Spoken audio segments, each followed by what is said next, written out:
Adventist World Radio, the voice of hope. Radio feon'ny fanantenana na ny AWR.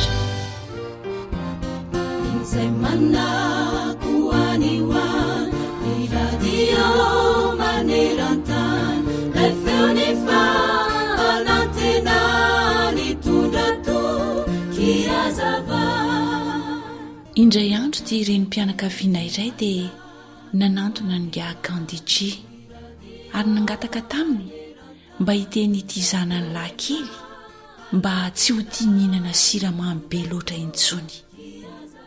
Rehefa izany dia nangatahany nga Kandiji ilay renim-pianakaviana mba hitondra ny zanany lahy kely miverina makany amin'ny Kandiji rehefa afaka herinandro iray. Dia lasa tokoa ny herinandro iray. Dia indro fa niverina niaraka tamin'ilay zanany lahy kely tokoa ilay renim-pianakaviana araka ny fotoana ny fanomezana. Dia hoy nga Gandhi tamin'ilay zazalahy kely hoe, anaka, mba mialatsy mihinana siramamy intsony ianao a?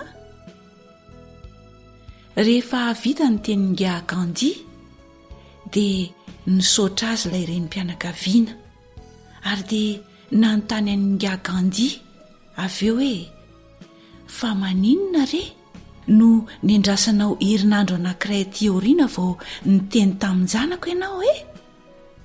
Dia hoy nga Gandhiji namaly an'ilay renim-pianakaviana hoe, satria iny herinandro iray tany aloha iny dia mbola nihinana siramamy ihany koa aho.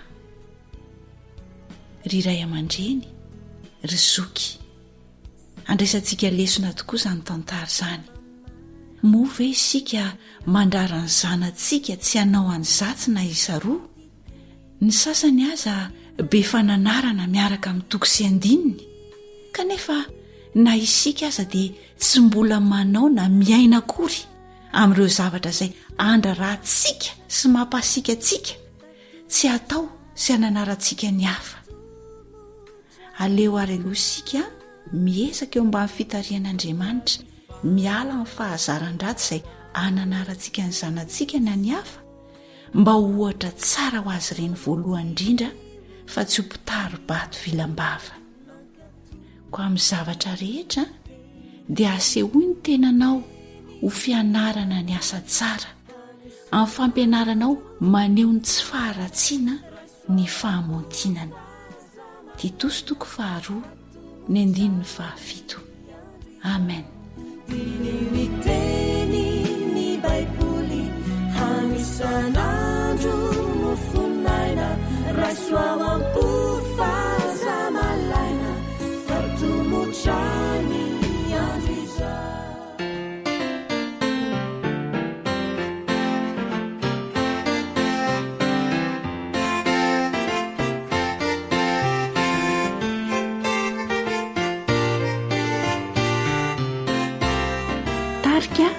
Ruama.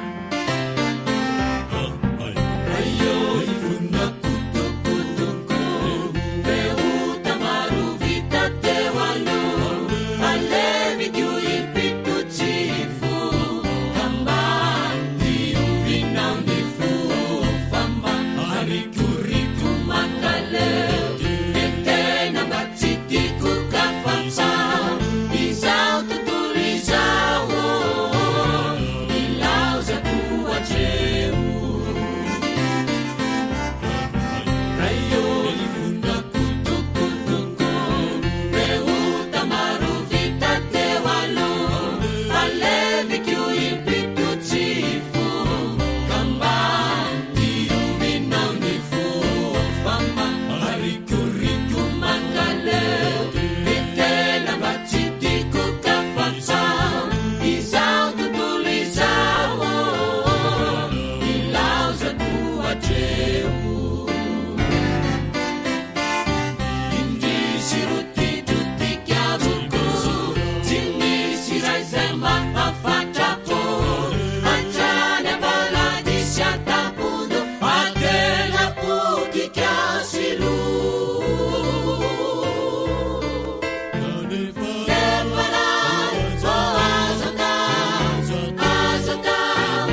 fanantenana.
Sakafo mahasoa, mahasalama, mahavelona, atolotry ny feon'ny fanantenana.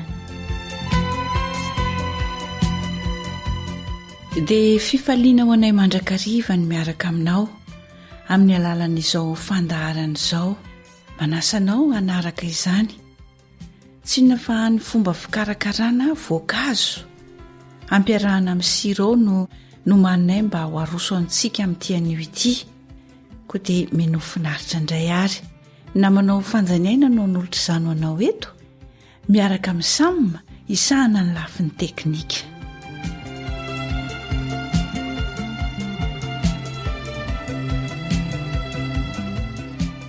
Ny zavatra ilayntsika izany raha hanamboatra ity voankazo miaraka amin'ny sirop ity dia mila rano sika 2 kapoaka, siramamy 1 kapoaka.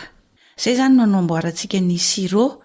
Fa ny voankazo kosa dia izay rehetra voankazo tianao atao miaraka amin'ity sirop ity.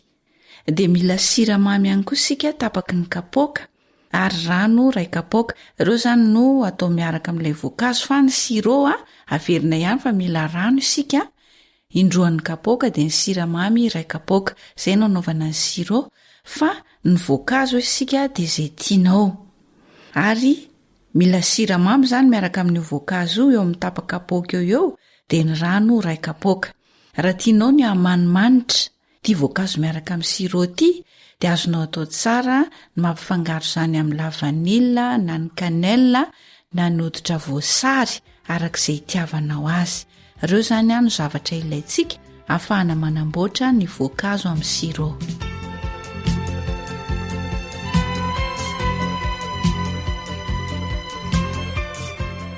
Rehefa voaomana ny zavatra rehetra dia iroso amin'ny fikarakarana isika. Andelo ny sirop no ataontsika voalohany izany. Alaintsika ilay rano indroan'ny kapoaka dia avelantsika angotraka miaraka amin'ilay siramamy 1 kapoaka. Tanehanao anatin'ny vilany izany na zavatra tsatokaty anankiray ny rano sy ny siramamy dia avela angotraka mandritry ny fefakadiny eo. Raha ohatra ka mandroatra ilay sirop atsika izany dia esorina ny roatra dia amin'izay hita madio tsara izany ny sirop. Izay fotsiny dia vita ny sirop. Tanehana ny siramamy 1 kapoaka miaraka amin'ny rano 2 kapoaka. Avela angotraka mandritry ny fefakadiny na 15 minitra eo dia vita ny sirop. Raha hitanao hoe misy roatra izany ilay sirop mba hampadio azy tsara dia esorina iny roatrany iny. Rehefa vita ny sirop dia alaintsika amin'izay ny voankazo. Izay tiantsika voankazo masaka izany. Sasana madio tsara dia voasana. Ary raha misy voany moa ilay voankazo dia esorina ny voany. Rehefa vita izay dia tetehana madinika tsara raha ohatra ka vaventy be loatra ilay voankazontsika. Dia arotsaka ao anatin'io voankazo ilay sirop izay nangotraka teo aloha. Izy mbola mangotraka iny izany avy hatrany dia arotsaka ao anatin'ilay voankazo dia avela angatsiatsika izay vao aroso ho an'ny fianakaviana. Averina kely fomba fikarakarana an'ilay voankazo miaraka amin'ny sirop. Rehefa vitantsika izany ny sirop etsy andanin'izay tsika dia efa manomana ny voankazo izay tiantsika. Voankazo isan-karazany izay misy arak'izay tiantsika. Voankazo masaka sasana madio tsara dia voasana. esorina ny voany raha toka misy voany ilay voankazo dia tetehana madinika raha ohatra ka hitantsika hoe vaventy loatra izany ilay voankazo dia aleo tetehana madinika. Rehefa vita izay dia arotsaka ao anatin'io voankazo io ilay sirop nangotraka avy nampangotrahana teo. Izany hoe izy mbola ilay mangotraka tsara iny izany tonga dia arotsaka ao anatin'ilay voankazo dia avela angatsiatsika izay vao aroso ho an'ny fianakaviana. Hitanao fa tsotra ny fikarakarana ity voankazo amin'ny sirop ity nefa azo tanterahana tsara. Dia mampirisika anao izay mba hanao fanandramana indray dia mahasotoa ary homana.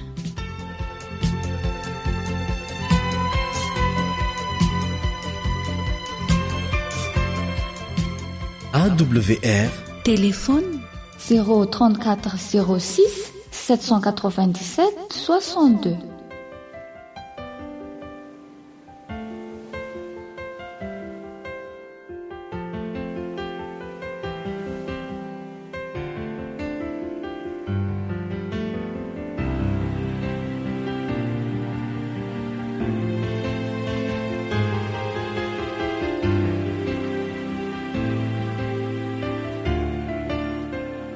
Trio Céleste Mandrosoa.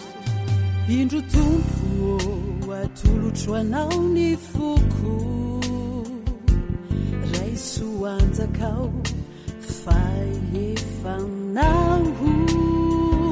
fampioainy fasoavanao heny izay nomenao anity mpanomponao. Indro tompo atolotro anao ny foko raisoanjakao faefanao fampioainy fasoavanao heny izay nomenao anity mpanomponao. Eny misaotranao ao tompo aminao no anandratako ny fanaiko mideranao ao mankalaza ny anaranao anao nidera sy ny voninahitra atolotro anao mandrakizay. AWR mitondra fanantenana isan'andro ho anao.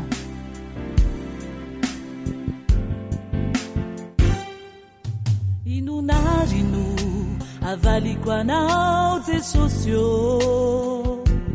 tamireo so zay nataonao tamiko fa leibeny fitiavanao tompo nizaranao nindrafonao. Inonarino avaliko anao Jesosy tamireo so zay nataonao tamiko fa leibeny fitiavanao tompo nizaranao nindrafonao. Eny misaotranao ao tompo aminao no anandratako ny fanaiko mideranao ao mankalaza ny anaranao anao nidera sy ny voninahitra atolotro anao mandrakizay. Eny misaotranao ao tompo aminao no anandratako ny fanaiko mideranao ao mankalaza ny anaranao anao nidera sy ny voninahitra atolotro anao mandrakizay. Mideranao ao mankalaza ny anaranao anao nidera sy ny voninahitra atolotroanao mandrakiza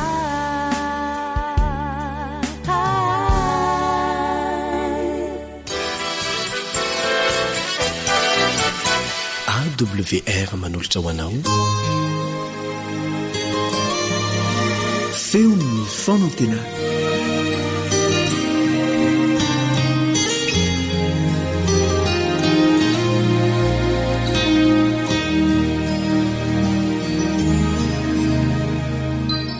ampandrosoa izy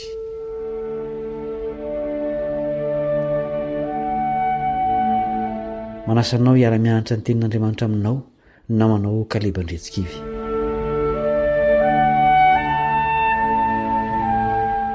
toe-javatra mampalahelo no hoe tompony mangatakaty noho ny fitiavan'Andriamanitra ny mpanota izay nahatonga azy anompo fa tsy hotompoina dia nanjary to tompony nangatakaty teto amin'ity planety ity io Andriamanitra ny lanitra io azo rehetra zao nefa rehefa tonga tety izy dia sahirana ny tady toeram-ponenana hatramin'izao izy dia mbola mitady olona ampandroso azy ao an-tranony sao dia maniry ny andray azy ianao hivavaka isika alohan'ny hanohizana izao dinika izao.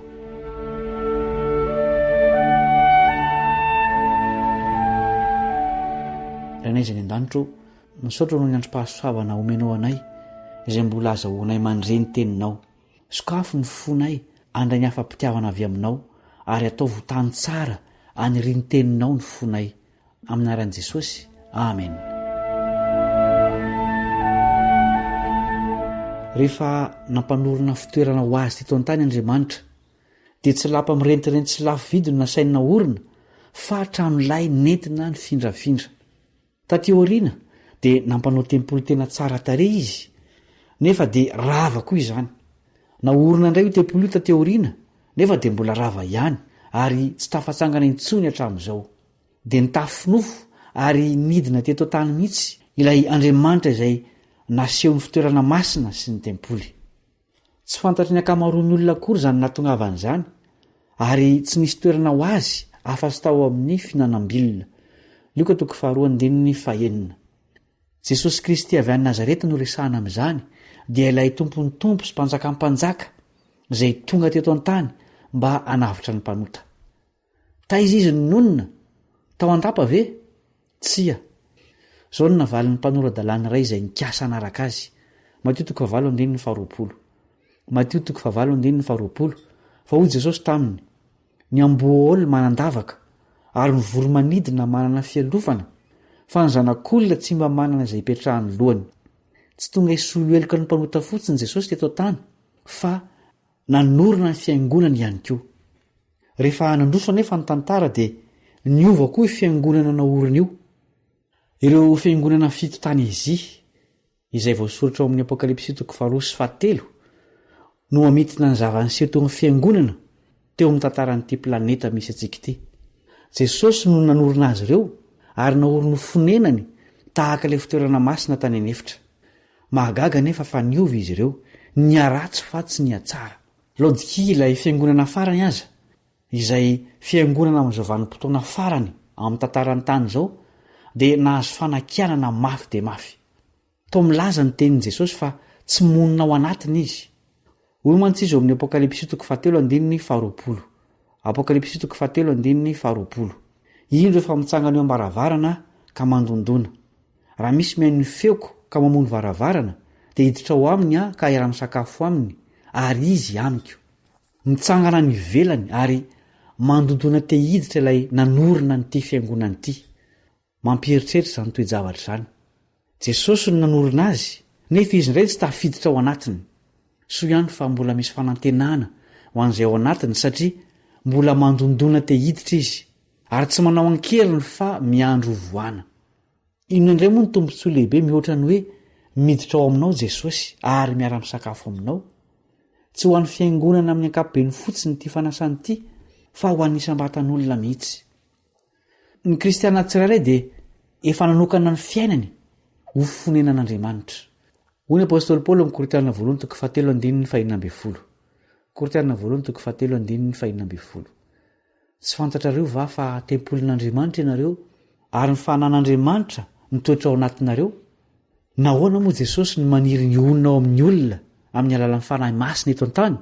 Ny antony dia te hamonjy antsika izy, hiverina indray mantsy izy anatanteraka izany famonjeny izany, ary efa antongotra izany andro izany. Hiverina amin'ny mahampanjaka ny mpanjaka sy ny tompo azy izy amin'ny kery sy voninahitra lehibe. Mateo 4:17. Tsy hitady trano itoerana tahaka ny tamin'ny voalohany izy, tsy hanorina trano ilay afindrafindra na tempolo mahatalanjona tahaka ny nataon'i Solomona, tsia. Tsy trano no ahoriny fa fanjakana maneran'izao tontolo izao. Jesosy no ilay vato tsy nendahan-tanana izay ho avy amen'ny tany manontolo, araka ny nampilazaina mialohan'i Daniela mpaminany. Daniela 2:4-7. Daniela 2:4-7. Ary amin'ny andron'ireo mpanjaka ireo, Andriamanitra ny lanitra dia hanorina fanjakana izay tsy ho rava mandrakizay, ary izany fanjakana izany tsy havela ho an'olo-kafa, fa ireo fanjakana rehetra ireo dia ho torotorony sy ho levoniny, fa izy kosa hitoetra mandrakizay. Fa toy ilay nahitanao ny vato niandahana tamin'ny tendrombohitra, nefa tsy niandahan-tanana, sy ny nanorotorony vy sy ny varahana sy ny tanimanga sy ny volafotsy ary ny volamena, dia ampahafantaran'Andriamanitra lehibe ny mpanjaka ny amin'ny zavatra ho avy rahatr' izay. Marina ny nofy ary tsy maintsy ho toy ny heviny. Nasehon'i Jesosy anjaona mialoha ny anjoro eo izay niandany tamin'ny fahavalony. Apokalipsy 4:1-7. Apokalipsy 4:1-7. Ary izy tamin'ny tendrombohitra sy ny vatolampy, mianjera aminay ka feno izay amin'ny tavan'ilay mipetraka eo ambony seza fiandrianana sy amin'ny fahatezeran'ny zanak'ondry, fa tonga ny andro lehibe ny fahatezeran'ireo, ka iza ny mahajanona, izay tsy nanokatra ny varavarany fony idiran'i Jesosy dia tsy ho tafajanona amin'izay andro izay. Ny toko manaraka kosa nefa, izany hoe ny toko 7, dia milaza fa hisy tafajanona. Iza moa izy ireo, ary inona ny antony nahavonjy azy ireo? Apokalipsy 7:1-7. Apokalipsy 7:1-7. Ary ny anankiray tamin'ny olona namalika nanao tamiko hoe, iza moa ireo miakanjoakanjo fotsy lava, ary avitaiza izy? Fa hoy izaho taminy, Tompoko, ianao no mahalala. Dia hoy izy tamiko, ireo no avy tamin'ny fahoriana lehibe, ary ny akanjo no sasany sy nofotsiny tamin'ny rany zanak'ondry. Ary noho izany dia mitoetra eo anoloan'ny seza fiandrianan'Andriamanitra izy, ka manompo azy andromanalina eo amin'ny tempoliny, ary ilay mipetraka eo ambony seza fiandrianana dia amelatra ny trano lainy andrakotra azy. Oniny eo amin'ny seza fiandrianan'Andriamanitra mihitsy ireo izay nanaiky honenan'i Jesosy tamin'ny alalan'ny fanahiny masina teto an-tany. Milaza toetra ny fitafiana, toetra manahaka ny an'i Jesosy no ahazoana monina miaraka aminy. Fandalovana ihany ny fahoriana, fa ny fiarahamonina amin'i Jesosy kosa dia maharitra mandrakizay. Ampidinin'i Jesosy eto an-tany ny fonenany any an-danitra, ary hiara-monina aminy ao ny voavonjy. Hoy izy eo amin'ny Apokalipsy 4:20, andininy faharokatra amin'ny fahaefatra. Apokalipsy 4:20, andininy faharokatra amin'ny fahaefatra. Ary nahita fa indro ny tanàna masina, dia Jerosalema vaovao, nidina avy any an-danitra tamin'Andriamanitra, voahomana tahaka ny ampakarina efa miaingo eo amin'ny vadiny.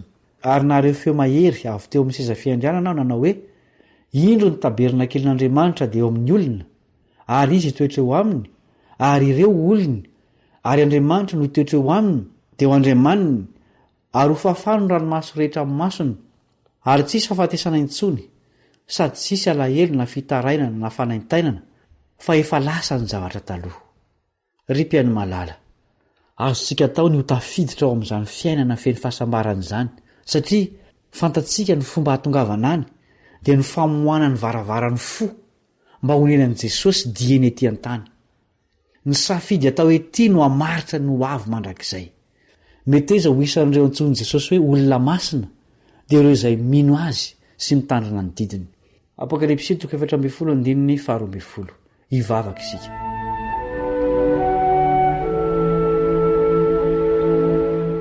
Rainay masina ny an-danitra, misaotranao izay satria tsy mbola mitsahatra mandondony eo ambaravarany fonay ianao, ka maniry hiditra ary onina ao anatinay.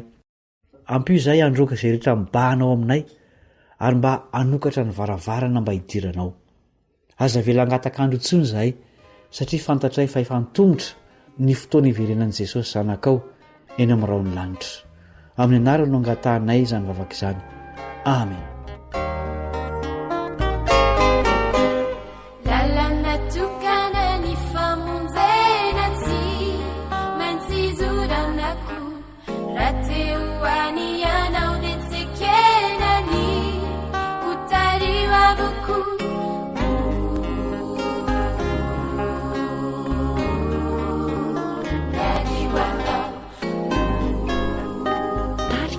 Ambassadora Yadiwanao Izosianao Rati uvovunzini Umanadieniza Rati mandrayani Zesupamunzidi Yauveriana Zesonumya Yadi Zesonum Yadiwanao Kuapechawa Minginyentanao Fai Yadiwanao Izarecha misakana Izurana Bauani Tiuresena sina Tiuresena fai Sinu Yadiwanao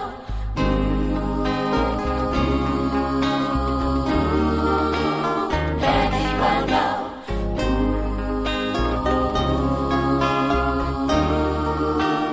Yadiwanao Maru numanantena si mahatukituku faze sotumbunuani pamuzila lana fiananaku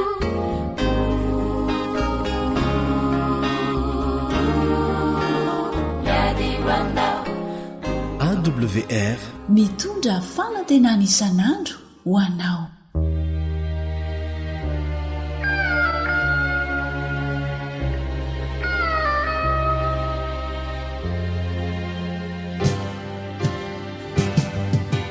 Feon'ny piaino. Feon'ny piaino.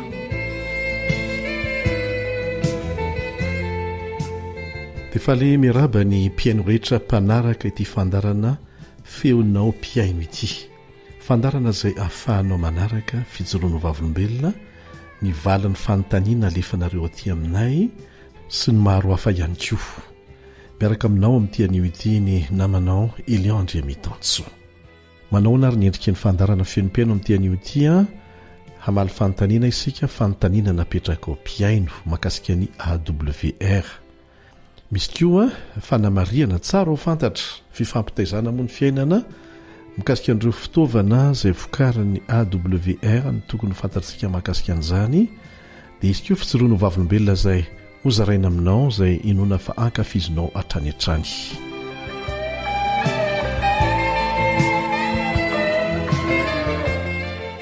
Fanontaniana voalohany ary inona marina le AWR e? Misy hatrany moa ny olona izay tsy mbola mahalala, na dia efa betsaka aza ny mahalala, na dia betsaka aza ny fanazavana efa omena, dia azon'ny olona foana izay mbola tsy mahalala ny mahafantatra hoe iza ary ty radio, inona ty radio ty, inona ny asan'ity radio zay avoanaheno azy ity. Ny hoe AWR zany dia izao no teny fanalavana azy: A Adventiste, W World, R Radio. Adventiste World Radio, Radio Mondial Adventiste, Radio Adventiste mandrakotra ny tany rehetra izy ity. Tsy mitovy amin'ny FM izay eo an-toerana ary fanjakana eo an-toerana no mamia lalana azy mba hafahana mandefa fandarana fanaraka amin'izay filan'ny olona eo an-toerana.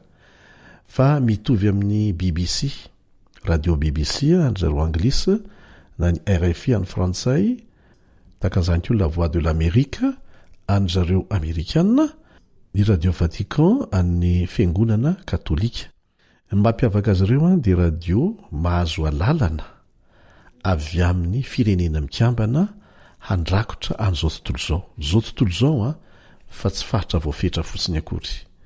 Ny an'ny FM manokana dia ny fanjakana eo amin'ny toerana izay misy ilay firenena no mame alalana andefasana azy ireny amin'ny faritra voafetra ary izay mahatonga hoe misy fm be dehibe manerana ny zao tontolo zao manerana ny Madagasikara satria voafetra ny faritra tratrany onjam-peony. Misy aminareo manontany hoe efa misy ny radio FM, inandray no ilana ny radio AWR. Araka ny efa lazainantsika teo dia voafetra mihitsy ny faritra tratrany FM, ary matetika ny faritra ambanivolo tena ny ambanivohitra dia tsy misy afa-tsy ny onjam-peo onde courte izay ampiasain'ny AWR no tena enon'ny olona any amin'ireny faritra ireny. Iza moa no tompon'ny AWR. Ny AWR dia fananany foiben'ny fiangonana adventista maneran-tany mivantana any Etazonia. Izy io zany dia nosokafana tamin'ny taona 1770 mba ahafahana manatratra reo faritra izay tsy azo ny tongotra kristianina hidirana. Tsy azo ny hidirana avokoa taloha rehefa kristianina sy tafiditra tany manomboka amin'ny faritra ambony tapany ambony tamin'ny Afrika iny izay feno mpanompo sampy, misy an'ireo namana silamo ihany koa izay masika dia masika. Dia takan'izany koa ny faritra Palestina misy ny silamo, ny faritra misy any Inde misy an'ireo hindou, dia ny faritra misy an'ireo namatsika kely maso ny fitenitsika azy, ny sinoa sy ny japonais, ny vietnamiana, izay tena ny boudisme zany no manjakany fivavahana boudista. Izy ireo dia tena sarotiny amin'ny fivavahany ary tsy tia ny hisy mihitsy mponina ho aminy hivadika ho lasa kristianina. Anika tsisy fomba mihitsy ahafahana niditra tany fa fantatra izy ireo foana hoe mody manao asa soa, mody mitsabo sy ny sisa, dia sakany any amin'ny fomba rehetra raha vo kristianina. Onjam-peo zany nampiasaintsika mba hatratrarana an'ireo faritra ireo, onjam-peo mahatakadavitra, tsy onjam-peo FM fa onjam-peo mahatakadavitra. Ary vokatr'izay dia nisokatra avokoa ny akamaroan'ny faritra ny amin'izany toerana zany amin'ny filazantsara. Zay raha tsotsorona ny antony nananganana ny AWR tamin'ny voalohany. Ary taty aoriana indray dia manampy ny tany andalam-pandrosoana izay sahirana rabola amin'ny fitoriana ny filazantsara indray ny AWR. Tahaka antsika tia Madagasikara, tia Afrika, dia tena ilaina ny fanohanana azy amin'ny fitoriana ny filazantsara sy ny fampandrosoana. Ahoana indray ny fomba fiasany? Institution izy io, tsy département tany fiangonana izy io fa institution, ary tsy institution en division na ny union misy atsika fa institution ny conférence générale mivantana. Institution mahaleo-teny izy io amin'ny fanapa-kevitra rehetra raisina, ny komity sy ny sisa, tsy miaraka amin'ny départementa ny communication na départementa hafa fa miara-miasa kosa. Samihafa mantsy izay, miara-miasa izy fa tsy ao anatin'ny départementa communication na départementa hafa. Manana komity izy izay mampandeha azy any amin'ny foibeny, ary manana tale izay mendraikitra isaky ny continent, tale anankiray isaky ny continent. Aty Afrika ohatra misy divisiona anankitelo, dia ireo zany continent anankiray directeur anankiray ny mendraikitra azy, dia io directeur indray mpifandray mivantana amin'ny toerana famokarana fandarana amin'ny teny pirenena izay everiny AWR fa tokony ampidirina ho ampiasaina ao anatin'izany radio zany. Anisan'izany ny teny malagasy. Manana carte de presse sans frontières ny mpamokatra fandarana ao aminy, izay vao voafantina manokana ary voasedra nandritra ny taona maromaro zay vao mahazo an'izay carte zay ahafahana mandeha naizanaiza mihitsy, ahafahana miasa manao reportage sy ny sisa. Zay raha fitipitinina ny amin'ny hoe AWR. Ny fanontaniana faharoa napetraka aminay dia hoe inona moa zao ny asanao Andriamatoa Elion Andriamitansoa? Manontany dia tsy maintsy valiana satria zonareo zany izy ary tia miresaka amiko ato ity foana. Hatreto aloha na ny Andriana dia misolo tena ny radio adventista maneran-tany any amin'ny Foibe aty amin'ny faritra ranomasimbe indianina, amin'ny famokarana ny fandarana amin'ny teny malagasy ho an'ny olona rehetra, ny malagasy rehetra miparitaka maneran-tany. Ary ny asako faharoa vo aingana dia ny atao hoe consultant. Misy manontany foana hoe inandray zany consultant zany? Ny consultant dia olona anankiray ilaina hiandraikitra asa manokana, tetikasa manokana vokatry ny traikefa ananan'ilay olona mahakasika asa manokana mihitsy nandritry ny taona maro dia heverin'ilay sosiete fa ilainy ho karamainy mba hamita tetikasa voafaritra mazava tsara. Dia izaho zany no tendrena ho consultant aty amin'ny faritra Afrika sy Océan Indien. Ny tena asako moa zany ao anatin'izay dia resaka fanofanana famitana tetikasa manokana maromaro izy ireo tahaka ny fametrahana anaty fitaovana antsoina hoe mega voice izay asiana fandarana manokana mba ahafahana manatratra sokajin'olona manokana piaino izay tsy mety ho tratra amin'ny alalan'ny radio FM na ny radio onde courte koa aza no ny antony samihafa mety tsy manana radio mihitsy koa izy. Dia tahaka an'izany koa ny fampiasana ny médias sociaux amin'ny fomba manokana sy ny maro hafa anisan'ny ho ataonay tsy ho ela ohatra ny antsoina hoe internet radio mandeha amin'ny alalan'ny zanabolana sy ny sisa mbola ho hitantsika tsikelikely eo zany. Zay zany le asan'le hoe consultant ny fanontaniana manaraka an'izay mahakasika ny fandarany AWR. Tsy maintsy mamaly ny filan'ny piaino amin'ny fiainany andavanandro ny fandarana akoatra ny toroteny ny fampianarana baiboly. Tsy maintsy zay mahatonga antsika mandre fandarana fahasalamana ho an'ny tantsaha, ho an'ny ankizy, ny tanora, ny fiainam-pianakaviana sy ny sisa. Zay no antony. Ary manaraka tsara ny fomba fiasa zay nolazain'i Jesosy fa fomba fiasa tsara indrindra mifangaro amin'ny olona, mamantatra izay ilainy, manampy azy arak'izay ilainy, tsy amin'ny ara-panarery fa amin'ny lafiny rehetra mba ahafahana mifandray am-po aminy hitoriana ny filazantsara. Be dia be ireo radio FM adventiste sy tsy adventiste izay mandefa ny fandaranay amin'ny teny malagasy. Betsaka ny fandarana vokarin'ny AWR mahatratratra any amin'ny 300 mahery ny teny pirenena vokarinay, fa eto Madagasikara dia betsaka ny mitady ny fandarana amin'ny teny malagasy ary mandefa an'izany maimaim-poana be dia be ny radio mandefa an'izany maimaim-poana. Betsaka zany tsy mihera aminay akory fa hitany hoe mahasoan'ny olona dia alefany tsy mampanina anay zany. Fa mila manaja fotsiny ny etika mifanaraka amin'izany, lalàna mifanaraka amin'izany mba tsy anova zavatra any atena-tena ny fandarana. Zay ny voalohany. Ho antsika mandefa ny fandarany AWR dia tsy azo tapahana, tsy azo ataony manitrika zavatra eny atena-tenany eny dia mba tsara ihany miresaka aminay. Zay raha teo angeny lalàny, tsika moa aty amin'ny tany andalam-pandrosoana mahatonga antsika andalam-pandrosoana foana dia satria tsy manaja lalàna isika. Ilaina foana ny mangataka lalana tsotrany zany amin'ny tompony fandaharana. Alatra ny akoatran'izay. Na dia tsy sarotiny azy zahay fa miara-miasa tsika dia mba ampahafantaro anay ihany hoe mba ilainay ny mandefa ny fandaranareo ilainay izay tompoko dia mangataka anareo zay mba hiara-iasa aminay. Inona ny fepetra, inona ny fomba hahafahanay mahazo ilay fandarana mivantana avy any aminareo. Zay ny fanamarena anankiray. Faharoa, tsy azo varotana tompoko ny fandarana vokarin'ny AWR maneran-tany zany. Natao zarainay maimaim-poana izy ireny. Azo ataony mandefa azy fa mangataka lalana tsotrany zany. Ary faharoa, raha ilay fandarana mihitsy ny tianao ho azo dia azonao atao koa ny mangataka aminay mitondra clé USB atao madio tsara zany, tsy mbola nisy ninina tao anatiny dia entina ty aminay dia ho asianay ny fandarana tianao. Ary maimaim-po ny fandarana io, tsy natao varotana tompoko averina ihany ny fandaran'ny AWR. Anisan'ny fandarana be paka ty aminay ireo fandarana makasika ny fampandrosoana, ny maha-olona ny olona manontolo toy ny fambolena, ny fanabiazana, ny fandarana ho an'ny ankizy sy ny tanora izay matetika misy tantara mahaliana any tanora sy ny ankizy, fandarana fiainam-pianakaviana saika izy rehetra.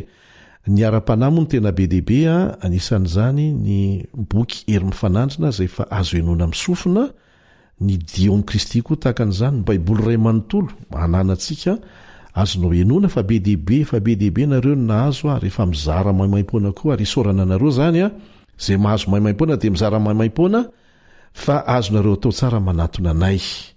Antsoy ity larana telefona ity 034 06 797 62 34 06 797 62 dia hitantsika ny fomba anomezana fahafampo anareo.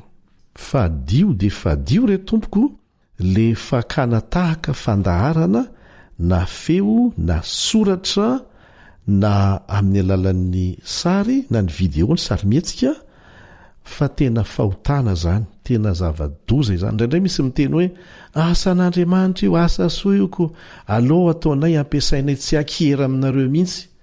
Tsy tompoko, ny zanak'Andriamanitra dia olona manaja lalàna. Misy olona zay tompon'ny fandaharana ary misy ny antsoina hoe droit d'auteur, zoan'ny mpanoratra, zoan'ny mpamorona. Misy boky zao nosoratan'ny mpamokatra fandaharana ao aminay zay pikaroka mihitsy, pikaroka mahakasika ny fambolena, dia ireny kosa dia tsy maintsy vidiana aminy. Fikarohana mataona ny tompoko no nataony vao navitan'iny boky iny izy, dia misy maka an'izany dia mandika an'izany dia mivarotra an'izany. Tena fahotana zany tompoko, tena fahotana izany. Zany atao hoe plagiat, plagiat zay mampigadra mihitsy raha toka mitory ny tompony. Dia tahaka an'izany koa ireo boky fanofanana piasa amin'ny radio na fanofanana mpanofana zay novokariny AWR. Mila mangataka lalana re tompoko vao mampiasa an'izany, fa misy dia mahasaha mihitsy mampiasa an'ireny fitaovam-panofanana reny zay noforonina ary nandaniana andro sy roandoha ny anarana nandritry ny taona maro, dia misy misandoka ho tompony manoratra zany amin'ny anarany mihitsy. Tena fady re zany tompoko, tsy ny anay ihany fa ny boky rehetra zay nanaovana fikarohana dia fahotana ny mandika an'izany ary manao zany amin'ny anaranao raha tsy nahazoana lalana tamin'ny tompony. Fianarana moa le izy ka dia alefa izy fampianarana zao no ataotsika. Reo olona efa nandalo nianatra tamin'ny université dia mahafantatra tsara fa fahotana mafaty ny plagiat. Ny fandikana na fampiasana fitaovana na antsoratra na antsara na video zay tsy nahazoana lalana ny fampiasana azy. Hinoana fa mazava tsara zay. Manaraka an'izay dia tsara ny alalantsika mpiaino fa mivoatra trany ny asa maneran-tany, ary satria fitoriana ny filazantsara indrindra fa ny afatry ny anjely telo no antony fisian'ny radio adventiste rehetra maneran-tany na FM na ny AWR, dia isy fiofanana manokana mahakasika ny fitoriana ny filazantsara amin'ny alalan'ny radio zay mivady amin'ny fitoriana filazantsara ataon'ny fiangonana. Zay ilay antsoina hoe MRMA radio, TMI radio zany amin'ny teny anglisy. Misy valolahy no hanana tombotsoa hazo zany fiofanana izany any ivelany. Tsy fiofanana antaratasy no atao any, fa mizara roa tsara ny fiofanana.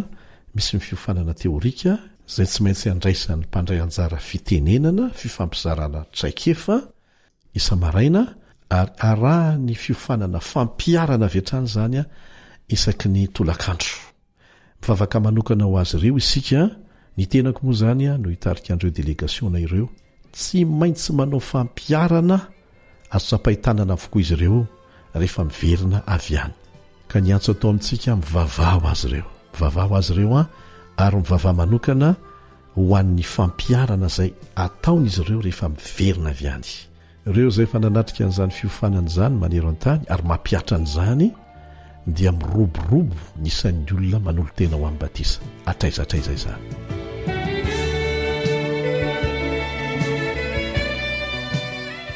Fijoroana vavolombelona no hamarana antsika azy. Marobe ireo olona izay niova fo vokatry ny asan'ny radio adventiste maneran-tany ary anisan'izany ny amin'ny teny malagasy. Misy lehibe endahalo maro, tsy iray na roa na telo na folo eto Madagasikara izay niova fo vokatry ny fiainoana fotsiny fandaran'ny AWR. Misy amin'izy ireny efa niona taminay, misy amin'izy ireny mbola miandry ny fionana aminay. Efa niova fo vita batisa ary mafana fo mihitsy amin'ny fitoriana filazantsara. Mahagaga ny asan'Andriamanitra. Misy koa ireo mpimasy efa niova fo ary ny mahavariana, izy ireny dia tena mafana amin'ny asa fanompoana sy ny fitoriana filazantsara, tsy miandry fanentanana. rehefa resy lahatra anaraka an' jesosy. Tsy vitsika eo ireo mpitondra fivavahana zay resy lahatra hatrany amin'ny 20 mahery izy ireny ary mahagaga ny akamaroany a rehefa resy lahatra ny fahamarinana izy akoatra fahamarinana efa fantany taloha zany a satria fanatsarana moa ilay izy dia manorona fiangonana mafana amin'ny fitoriana filazantsara. Raha misy aminareo tompoko mahalala tanana te hifanoana amin'izy ireo a dia resina tanandroa zany ampifandraisina mivantana amin'izy ireo ianareo. Misy matsangana ny fiangonana ray manontolo fa mba mangataka fanampiana any amin'ny tafo sy ny dalaziny fiangonana izay ilana Simon BDB. Misy koa ireo olona izay voafonja tsy lazaiko hoe aiza le toerana na aiza fa voafonja izy a ary amin'ny karazana fonja izay mbola ahafahana mihaino radio tsara no misy azy dia vokatry ny fiainona dia resy lahatra ny fahamarinana. Ny toerana misy azy a dia mbola tsy ahafahany manolo tena ho amin'ny batisa na dia te atao batisa mafy azy izy. Ny mahavarina nefa dia efa mitoro ny filazantsara amin'ny mpiray fonja aminy izy. Miantso ahy izy indraindray satria ao amin'ny fonja izay misy azy a dia mbola ahafahana miantso ihany koa fa fotoana voafetra dia hoy izy tamiko na atao ponja za rahalahy Elion dia efa ny matsiaro olona afaka ao amin'i Jesosy. Tsy matsiaro ho toy ny voafonja ntsony aho ary malalaka ny fahafahako mizara amin'ny mpiray fonja amiko ny filazantsara fa betsaka ihany koa no resy lahatra mivavaka manokana ho azy isika. Voaingana koa dia naharay telefona avy amina mpitondra fivavahana mpiofana no sady efa mitazona fiangonana mbola tanora izy mipetraka amin'iny lalana makany Fianaran-tsoiny. Tsy misy fiangonana adventista mihitsy eo amin'ny tanàna misy azy fa rehefa nareny fahamarinana tamin'ny alalan'ny fandarana ny fokariny radio adventista maneran-tany izy a resy lahatra mbola mpianatra ho pasteur izy a no sady efa mitazona fiangonana. Rehefa reny fahamarinana dia nitoriny tao amin'ilay fiangonana izay nitazoniny. Vokatr'izany a dia voasazy tsy ho afaka mitazona ilay fiangonana ntsony izy. Niantso ahy izy hoe te ho lasa pasteur adventista aho dia nomeko azy ny adresin'ny tompon'andraikitra any Fianaratsoa fandraiso amatsara azy zareo ary dia efa milamina ny zavatra rehetra fa dia hianatra pasteur any amin'ny université adventiste izy. BDB ny tahaka an'izany tsy voatanisa intsony fa entiny ilazana amintsika izany fa miasa amin'ny fomba tsy eritreretintsika Andriamanitra mba ho famitana ny asany. Fitaovana ihany sika fa Andriamanitra ny tena manao ny asa. Saingy tompontsoa antsika ny miara-miasa aminy satria manova antsika izany no sady fitaovana hoentina mamonjy ny hafa ihany koa.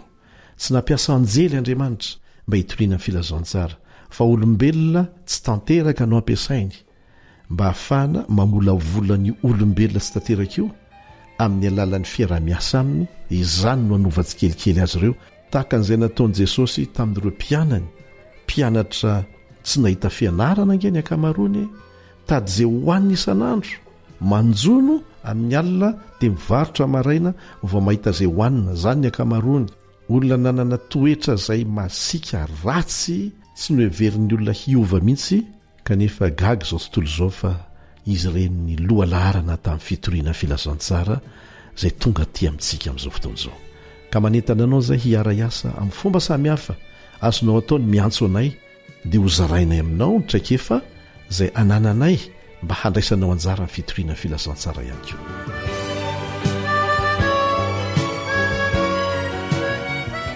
Izay no ela fa dia manao mandra-piona vetivety indray aminao ny namanao Elion Andriamitanso.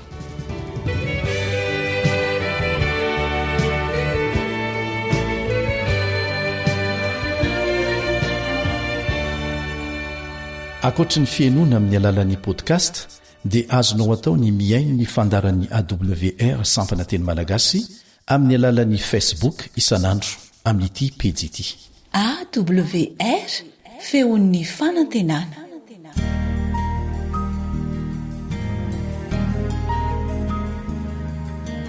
Faniteninao no fahamarinana.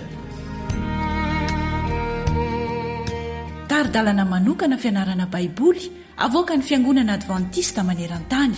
Iarahanao amin'ny radio feon'ny fanantenana.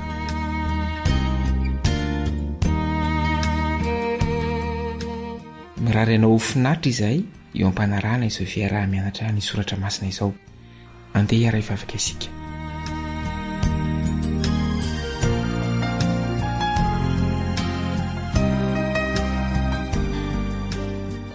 Raha nizany an-danitro dia renay ny anaranao satria mamindra fo sy mianatra ary mihaino fiainana isan'andro ianao.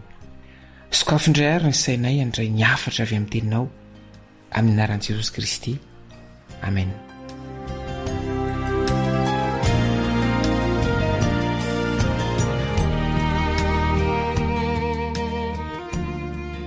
Andro anisika dia andinika ny lohahevitra nomena ny lohateny hoe ny fanasitranana ilay marary ny paralysisa. Ny fanasitranana ilay marary ny paralysisa. Vakitsika izay voalaza ao marika toko 2 dia ny andininy voalohany ka hatramin'ny 12. Marika toko 2 dia ny andininy voalohany ka hatramin'ny 12. Vakitsika amin'ny anaran'i Jesosy. Ary no niditra tao Kapernaum indray izy. Rehefa afaka andro vitsivitsy dia rehefa tao an-trano izy. Ka dia tafangona ny maro ka tsy nisy toerana intsony na dia teny anoloan'ny varavarana aza. Ary izy nitory ny teny taminy. Ary nisy nanantona nitondra ny anankiray marary ny paralysisa eo aminy, izay nolanjain'ny fata. Ary satria tsy afaka nanakaiky azy izy noho ny apetsahan'ny vahoaka, dia nanesorany ny tafon'ny trano ny toeran'i Jesosy, ka noho nefa voasokatra dia nampidiny teo ny fandriana izay nandrin'ilay marary ny paralysisa. Ary Jesosy noho nahita ny finoan'ireo dia nanao tamin'ilay marary ny paralysisa hoe anaka, voavelany elokao. Ary nisy mpanorandalàna sasany nipetraka teo ka nieritreritra tao am-pony hoe nahoana le ty no miteny toy izany? Miteny ratsy izy. Iza no mahavela eloka afa-tsy iray ihany dia Andriamanitra? Ary niaraka tamin'izay Jesosy dia nalala tao am-panahiny fa nieritreritra izany tao am-pony ireo. Dia hoy izy taminy, nahoana ianareo no mieritreritra izany zavatra izany ao am-ponareo? Iza moa no mora kokoa, ny manao amin'ilay marary ny paralysisa hoe voavelany elokao, sa ny manao hoe mitsangana betao ny fandrianao ka mandehana? Fa mba ho fantatrareo fa ny zanak'olona manana fahefanety ambony tany hamela eloka, dia lazaiko aminao hoe hoy izy tamin'ilay marary ny paralysisa, mitsangana betao ny fandrianao ka modiany an-tranonao. Dia nitsangana izy ka nambeta ny fandriany niaraka tamin'izay ary niala teo anatrehan'ny olona rehetra. Dia talanjona izy rehetra ka nankalaza an'Andriamanitra nanao hoe tsy mbola nahita izay toy izao izahay. Inona no nitadiavin'ilay marary ny paralysisa raha nentina eo amin'i Jesosy izy? Ary inona nefa no azony? Andao fakafaka itsika ny tantara. Malemy tsy afa-mihetsika ity lehilahy ity. Noho izany dia namany efa-da no tsy maintsy nitondra azy eo amin'i Jesosy. Dia nongotan'izy ireo ny tafitrano mba hampidinana ny namany izay marary eo amin'i Jesosy. Dia voalaza eo amin'ny marika toko 2 dia ny 15 hoe hitan'i Jesosy ny finoan'ireo. Mety ho hita maso ve izany ny finoana? Eny, tahaka ny fitiavana ny finoana ary dia hita eo amin'ny asa tao. Ohatra iray maneho ny finoana hita maso ny fikirizana izy efa-da naman'ilay marary. Tsy salatsalana fa fahasitrana ara-batana no tadiavin'ilay lehilahy. Raha vao tonga teo anatrehan'i Jesosy nefa izy dia teny manambara famelan-keloka no nitonoan'i Jesosy voalohany. Tsy niteny na indray-mbava aza ilay lehilahy nandritra ny tantara manontolo. Ireo mpitondra fivavahana kosa no nanao fanamarihana tao an-tsainy momba ny teny lazain'i Jesosy. Fitenenany ratsy an'Andriamanitra no nandraisan'izy ireo ny tenin'i Jesosy ary fakana ny fahefan'Andriamanitra izay an'Andriamanitra irery ihany. Tsy namaly mivantana ireo mpitondra fivavahana ireo Jesosy fa ny fomba faneho-kevitra fampiasan'ny raby ihany no namaleny Jesosy ireo mpanohitra azy. Dia hoy izy, iza moa no moramora kokoa, ny manao hoe voavelany elokao sa ny manao hoe betao ny fandrianao ka mandehana? Hain'ireto raby reto tsara fa moramora kokoa ny miteny hoe voavelany elokao. Koa satria hain'i Jesosy ny nanasitrana ilay lehilahy tamin'ny herin'Andriamanitra dia voamarina ny fanambarany fa mahavela eloka tokoa izy. Satria raha ny fanohitra tamin'ny fahamarinana izy tamin'ny namelany eloka dia tsy azony atao nanasitrana ilay marary tamin'ny herin'andriamanitra. Izao voalaza Mika 4 dia ny 9 Mika 4 izay ahitantsika fanazavana momba ny fifanolanana teo amin'i Jesosy sy ireo mpitondra fivavahana. Vakitsika amin'ny anaran'i Jesosy.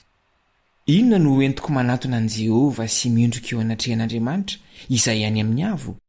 Hanantona azy mitondra fanatitra dorana sy ombola kely iray taona va? Ho sitraka Jehovah va ny ondry lahy arivoarivo na ny rendrano diloilo ray alina? Hanolotra ny lahy matoako noho ny fadisoko va? Na ny ateraky ny kiboko noho ny fahotan'ny fanahiko? Ry olombelona, efa naseho anao izay tsara sy izay ilain'i Jehovah aminao dia izao ihany: ny hanao ny marina sy ny hotoy famindrampo ary ny hanaraka an'Andriamanitra amin'ny fanetretena. Hadino reto mpitarika fivavahana ireto ny tena zava-manandanja marina dia ny manao ny marina sy ny tia famindrampo ary ny manaraka an'Andriamanitra amin'ny fanetretena. Seriny loatra izy ireo nanamarina ny fahafantarana an'Andriamanitra, hany ka jamba tsy nahita ny asan'Andriamanitra sy teo ambanin'ny masony. Tsy misy milaza ao amin'ny lahatsoratra fa niova ny fisainan'izy ireo momba an'i Jesosy, na dia nahita pirofo mazava aza mba hahafantaran'izy ireo fa avy amin'Andriamanitra izy. Tsy vitany hoe nataon'i Jesosy izay nahafantarany fa mahay mamaky ny ao an-tsainy izy.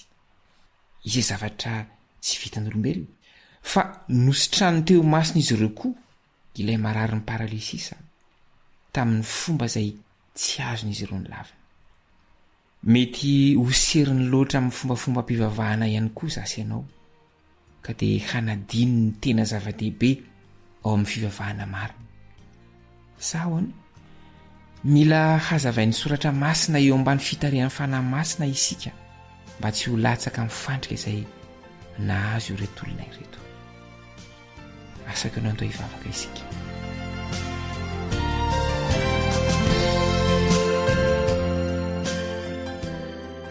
Rainay izay ny an-danitro, misaotra noho ny fahazavana nomenao anay androany. Ka sio ny fonay mba ho torotoroka handray ampahatsorana ny teninao ka hitarika anay hiaina fivavahana marina sy ankasitrahanao. Amin'ny anaran'i Jesosy Kristy no angatanay izany vavaka izany. Amen.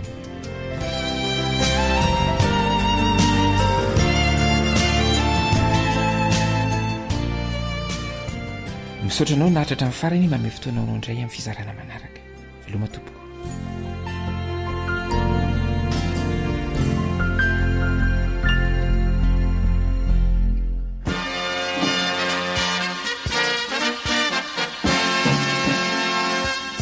Adventist World Radio, The Voice of Hope.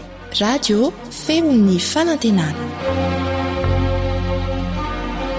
Ny farana treto, ny fanarahanao ny fandaharan'ny radio feo fanantenana na ny AWR amin'ny teny malagasy. Azonao ataony mamerina miaino sy maka maimaim-pona ny fandaharana vokarinay amin'ny teny pirenena mihoatriny 100 amin'ny fotoana rehetra. Raisoaryn'ny adresy ahafahanao manao izany: awr.org na feofanantenana.org.